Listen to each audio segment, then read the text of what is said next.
Chappell Roan has been in the news for the last week or so because she has been calling out the behavior of fans and kind of the harassment, not the harassment, but just the overstepping of boundaries that artists experience when they reach fame levels like a Chappell Roan. She said, I want to love my life, be outside, giggle with my friends, go to the movie theater, feel safe, and do all the things every single person deserves to do. Please stop touching me. Please stop being weird to my family and friends. Please stop assuming things about me. There is always more to the story. I am scared and tired, and please don't call me Kaylee. I feel more love than I ever have in my life. I feel the most unsafe I have ever felt in my life. Her real name is Kaylee.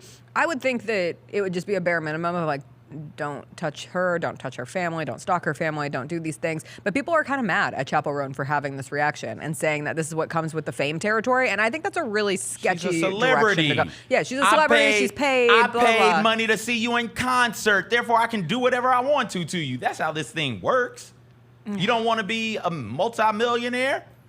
Then stop making good music that makes me so excited that when I see you, I do things like run up and hug you unprompted, a complete stranger, or touch your arm, or move your family members out of the way so I can get closer to you so I can tell you how much I love you. You don't like it? Tough, Chappell. That's what it is. I read this, and immediately I thought, oh, we're still, not that we stopped. I knew we hadn't stopped. I was like, oh, this is the way I am. This is Slim Shady. This is Eminem when he was like, hey, y'all got to chill out. Mm-hmm. I'm trying to feed my kid, and y'all are coming up making a scene. I'm trying to go to the bathroom and urinate, and you're all on my back, breathing down my neck. Dog, stop. Relax. Listen, these are people. These aren't puppets. I said what I said. I hope everybody knew I was being sarcastic. But just because you buy a ticket, just because you got some merch, just because you really do like what that artist's music is or stands for or whatever, just because you have this emotional connection to them, they don't know you. And you don't know them. You know the image they put out there. You know the song. You know what they do at the show, but you don't know them. You didn't grow up with them. You don't have the same life experience as them. Leave them the hell alone. Gosh, weirdos. That Instagram post came after she made 2 videos first on TikTok complaining about the same thing, like saying if you saw a random woman on the street, would you yell at her from your car window? Would you harass her in public? Would you go up to a random person if they said, can I get a photo with you? And she says no. Would you like freak out and get mad at this random person? It felt like the video she posted on TikTok were like just her venting in the moment.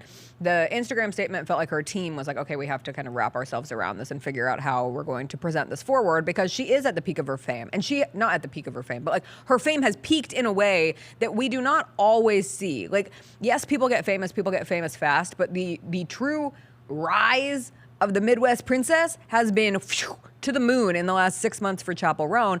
And that's where it is different for somebody who experiences fame at that rapidity versus someone who experiences it more spaced out, like the growth of fame. Like a Taylor Swift, for example. She's been famous since she was young. She has grown into the place where she is now and the most famous woman in the world. And I'm not saying Chappell Roan is as famous as Taylor Swift right now, but she has had this like gold rush of popularity, and with that comes just a stupid amount of attention that she's never had. And I don't think just because someone's famous, they deserve to be treated like something in a museum at all times, or your plaything, or somebody who is forced to beckon to you. Even if it's in a museum, we don't run up and touch things. We don't shout in the museum. We admire from afar, and we're quiet and we're respectful. We're treating celebrities at times, and I'm gonna throw all forms of entertainers, be it musicians, actors and actresses, athletes. We treat them like they're things in a zoo to be poked and prodded, and they're not their people. Like, respect their boundaries, man. And everybody has boundaries. Again, you might know everything there is to know about Chappell Roan. That may be, and I'm just using her as an example, that may be true. Chappell Roan knows absolutely diddly shit about you. So she doesn't know what your intentions are. You're rolling down your window shouting, she gets a bunch of hate. A bunch of it streamed her way. Because that just comes with the territory, apparently, right? We could fix that as well, but that's a different topic. She doesn't know what your intentions are. You can say one thing and do another, and then she ends up in a precarious predicament or situation. Stop, not just with her, but with all of them. Just because they entertain you does not mean that you get to, again, touch them.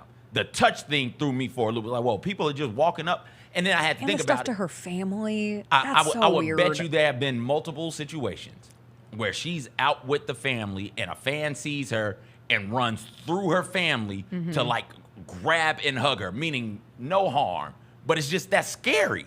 That is scary and that's uncomfortable, and that makes Right. people want to make themselves more of a recluse, right? And make themselves not want to be out in the community and the public where they can do so much good. So please leave these dudes and dudettes alone. The Jessica Benson Show with CJ Hurt, live every weekday at 8 a.m.